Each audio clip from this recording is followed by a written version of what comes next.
I speak tonight to my brethren of the Aaronic priesthood. It is my desire to help you more deeply appreciate who you are, what your purpose in life is, and how you may succeed in accomplishing that purpose. You have come into the world at a most significant time. We are entering the final stages of a great war. This war commenced before the foundations of the world and has been pursued with awful consequence throughout the world's history. I speak of the war between the followers of Christ and all those who deny him as their God. John the Revelator wrote concerning this war, "And there was war in heaven. Michael and his angels fought against the dragon, and the dragon fought and his angels and prevailed not, neither was their place found any more in heaven. And the great dragon was cast out, that old serpent called the devil and Satan, which deceiveth the whole world. He was cast out into the earth, and his angels were cast out with him." It was Satan who instigated this premortal war. He did so by rebelling against our Father's plan of salvation for his children and rejecting the Christ designated to effectuate the plan. Tragically, a third of our Father's children followed Satan, yet 2/3 did not. You, my young friends, were among these, and with them have come to earth to pursue the Father's plan of happiness. Unfortunately, Satan's war did not end with his expulsion from heaven. As John observed, Satan and his followers were cast out into the earth and have come here with great wrath. The evidence of their wrath can be seen in the blood and horror that has afflicted man from the beginning of time. So profound and extensive have been the wounds suffered among men that God himself wept as he surveyed man's condition. We now find ourselves in the last days of this earth's temporal history. In a coming day, our Father's Son will return to the earth from which he was rejected and reclaim it as his own. In that day, he will subdue Satan and his legions and usher in 1,000 years of peace and righteousness. In anticipation of that day, God has restored his kingdom to the earth one last time. That kingdom is the Church of Jesus Christ of Latter-day Saints.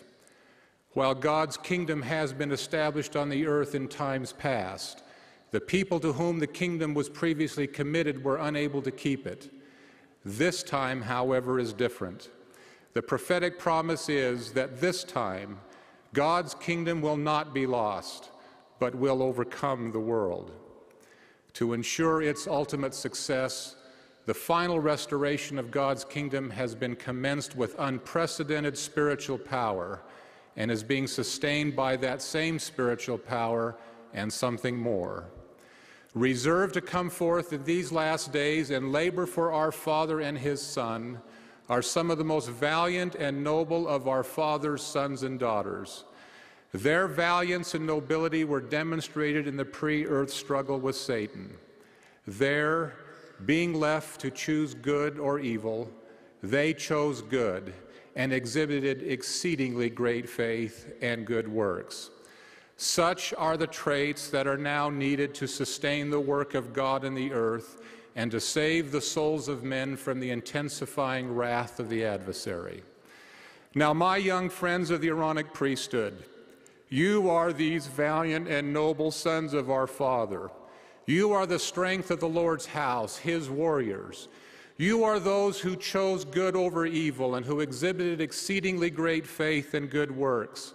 And because of your personal history, you were entrusted to come to the earth in these last days to do again what you did before, to once again choose good over evil, exercise exceedingly great faith, and perform good works, and to do so in behalf of the kingdom of God on the earth and your fellow man.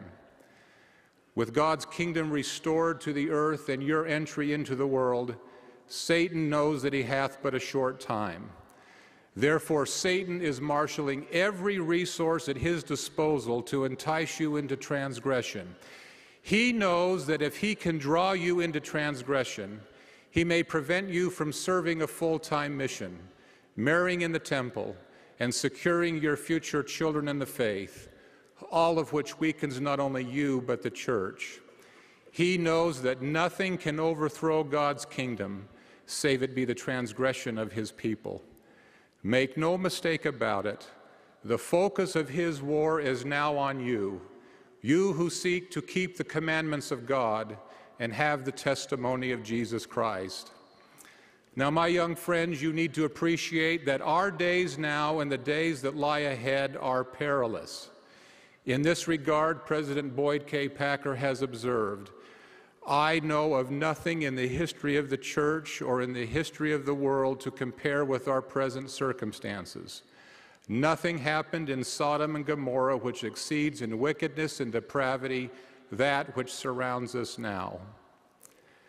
In referring to the perils of our day, I do not intend to inspire fear, but soberness. Being sober means being earnest and serious in assessing your circumstances, and careful and circumspect in weighing the consequences of your actions. Soberness, therefore, yields good judgment as well as measured conduct. No wonder, then, that prophets counsel young men to be sober. Remember Mormon's observation that what made Helaman's 2,000 stripling warriors so effective in battle was not just their courage, strength, and trustworthiness, but their soberness. Mormon valued such a trait because he was blessed to possess it himself.